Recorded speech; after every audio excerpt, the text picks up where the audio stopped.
Kung bago ka lang sa channel na to at isa kang true-blooded Aldab Nation na nagmamahal po kila Maine Mendoza at Alden Richards, tama po ang channel na pinuntahan mo, kaya consider na kitang bagong subscriber. Welcome back mga ka-Aldab. Ito na naman po ang inyong lingkod, si Mr. Destiny.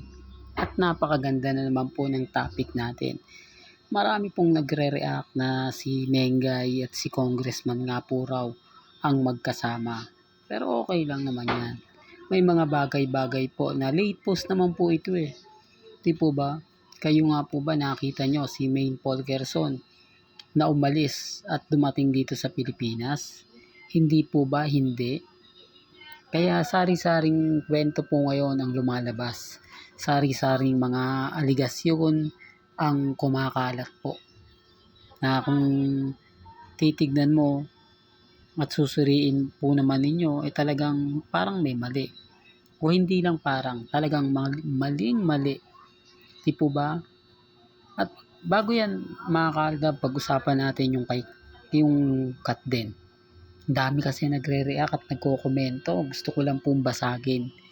Huwag po kayo maniniwala sa mga nagsasabing ikakasal na nga po raw si Alden Richards at si Daniel Padilla. Si Alden Richards at si Catherine. Wala pong katotohanan yan. Issue lang po yun. Di po ba? Paano ang laki lang po kasi ng galit nila, hindi lang po sa atin, kundi sa mga Katnil. Ganyan po talaga pag desperado na. Di po ba? Gagawin na po yung lahat para lang po magalit sa mga taong nagpakalat na ng mga post, nagpakalat na ng mga video, kung ano-ano na po yung mga sinasabi sa social media, kung ano-ano na po yung mga memes na ginagawa, kung ano-ano po yung mga video clip na ine-edit, na pabor nga po sa Katnil. Kaya syempre, galawang desperado na eh. Kapag desperado na po kasi yung isang tao, at talagang malaki na po yung nagastos niya, at marami na po siyang nakuhang followers, hindi na yan bibitiw, kakapit na yan. Di po ba? Itutuloy at itutuloy niya yan. Pero hindi na nga po nagpaparamdam yung dalawa eh. Hindi na nga po nagkikita yung dalawa. At makikita nyo naman po na totoong nagkabalikan na. Pero wala pa rin eh. May kita mo pa rin at bakas mo pa rin na hindi nila tanggap na ginamit lang po sila. Hindi nila tanggap na kumbaga nagkaroon lang dahil po sa pelikula. Totoo naman po eh, di po ba? Kasi si Mengay at si Alden Richards po talaga ang real life couple. Aminin po nila man o hindi, sabihin man nilang fake news ako, wala pong problema. Hindi po ako affected at never po akong nagpapatalo sa kanila kasi ako alam kong mas updated ako eh. Kahit sabihin nila na may mga maraming ganap, maraming tutok, maraming hindi po. Mas ako po yung nauuna. Mas ako po yung unang nakakakita, nakakabasa, nakakapanood sa mga nagaganap at sa mga nangyayari. Taliwas po sa mga kwento nila. Bagay, kwento po nila yun eh. Wala naman silang ebidensya, wala man lang po silang resibo. Hindi po katulad natin na although sabihin ko yung iba throwback, pero hindi po ba umaayon po sa panahon? Umaayon po sa mga naglalabasan? Kahit sabihin na namin o sabihin na nila na matagal na yan, pero bakit tumutugma pa rin po hanggang ngayon? Bakit parang walang nagbago sa mga post ni Mengay, sa mga post ni Alden Richards? Di po ba? Pero hindi po ako namimilit. Sabi ko nga po sa inyo, dito po sa channel ni Mr. Destiny, wala pong pilitan.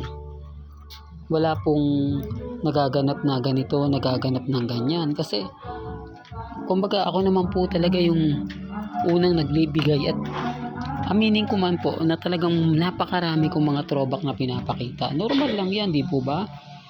Kasi kumbaga dito ko nakikita at dito ako sumasaya kapag nakakita ako ng mga throwback video o na-upload ko yung mga throwback video tapos nagre-react yung mga mamis na alam mo Mr. Destiny, kumbaga masaya ako dahil nakita ko yan.